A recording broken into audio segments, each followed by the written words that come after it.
हे पहा, त्यांनी हा असा जावई शोध लावला. मी ते सभागृहामध्ये नव्हतो, मी बाहेर होतो.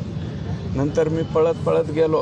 अध्यक्षांनाही परवानगी मागितली, पण त्यांनी मला परवानगी दिली नाही. त्यांनी असा कयास मांडला की तुकाराम मुंडे साहेबांनी पुण्याला कुठली तरी एक बैठक घेतली होती. त्याच्यात 100-200 चेअरमन लोक होते प्रमुख, आणि त्या बैठकीत कोणत्या तरी मोठ्या पावडर प्लॅन्टचा एक व्यक्ती असं म्हणाला की बाबा सुरेश धसची पत्नी वगैरे, असं त्यांनी सांगितलं. दम भीम. आता दम भीम तर तो काय आमचा धंदा वगैरे नाही आहे दम भीम करण्याचा, आणि माझा असेल पण माझ्या पत्नीचा तर बिलकुल नाही आहे बरं का.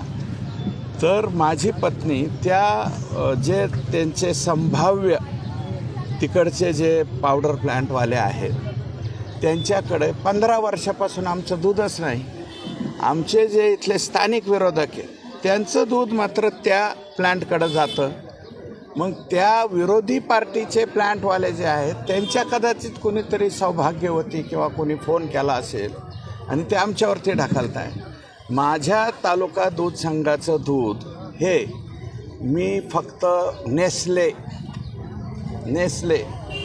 ज्याचं 3 दिवसाच्या नंतर बाळाला दूध पाजायला सुद्धा पावडर वापरतात, ॲबॉट कंपनीचे नेस्लेची, त्या नेस्लेला माझं दूध जातं.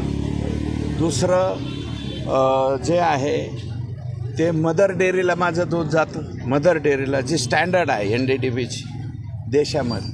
आम्हाला हे असले पावडर प्लॅन्टवाले जे कोणी आहेत तथाकथित जयंत पाटलांचे प्रेमी कोणी असतील ते तर त्यांना आम्हाला दूध घालायची गरज नाही. आम्ही त्यांना भीक घालीत नाही किंवा आम्ही त्यांना भीक घाला असं म्हणत नाही. आणि जे आता त्यांच्या अवतीभोवती दिसतंय जे कोणी तथाकथित जे कोणी मोठे डेअरी प्लॅन्टवाले आहेत, माझं मत आहे त्यांनी जर तुकाराम मुंडेंच्या बैठकीत बोलले असतील तर त्यांनी मीडियाच्या समोर येऊन बोलावं की सुरेश धसच्या पत्नीने मला फोन लावला, आणि त्यांनी FIR करावी, माझ्या पत्नीवर करावी. माझी पत्नी किंवा मी या देशामध्येच राहणार आहे, राज्यघटनेप्रमाणे चालणार, आमच्यावर FIR करावी. FIR केल्यावर त्याची चौकशी होईल, चौकशीत तर कळेल ना. आणि मग त्या चौकशीत कपोलकल्पित किंवा हवेमध्ये ढगामध्ये जयंत पाटील कसे बोलले हे सुद्धा उलगडा होईल. आणि ते आम्हाला शिवत बी नाही. कोणतं ते कालवा कालवी सहकारी संस्था जे आहे ना दुधात, कालवा कालवी सहकारी संस्था जे लोक हे चालवतात हे आम्हाला शिवत पण नाही. 3 लाख लिटर दूध आहे माझ्या सहकारी संस्थेचं. 1000 किंवा 1,500 लिटर 2,000 लिटरच कमी दूध झालं आहे. तुम्ही आजच्या सगळ्या वर्तमानपत्रात बातम्या आहेत, मराठवाड्यातलं 1 लाख लिटर दूध कमी झालं. हे जे जयंत पाटील म्हणतायत ना, कोणत्या पावडर प्लॅन्टवाल्याचे कणव घेऊन बोलतायत ना, त्यांना दूध घालणाऱ्यांचं 10,000 लिटर दूध कमी झालं आहे आमच्या इथलं. मग एकदा होऊन जाऊ द्या ना.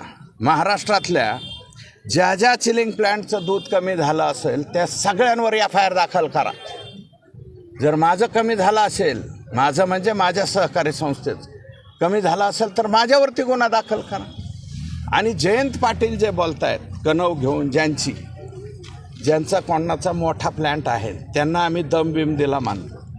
मी तर म्हणलं त्यांनी FIR करावी, पण त्यांचं किती दूध कमी झालं. तुकाराम मुंडे या राज्याचे आयुक्त झाल्यापासून जे कारवाया चालू झालेल्या आहेत आणि त्याच्यानंतर ज्यांचे दूध कमी झाले ते सगळ्यांवरती कायद्याने मानके, अन्न व भेसळ प्रतिबंधक कायदा, मानके काय जे असेल ते त्याप्रमाणे गुन्हे दाखल व्हावे.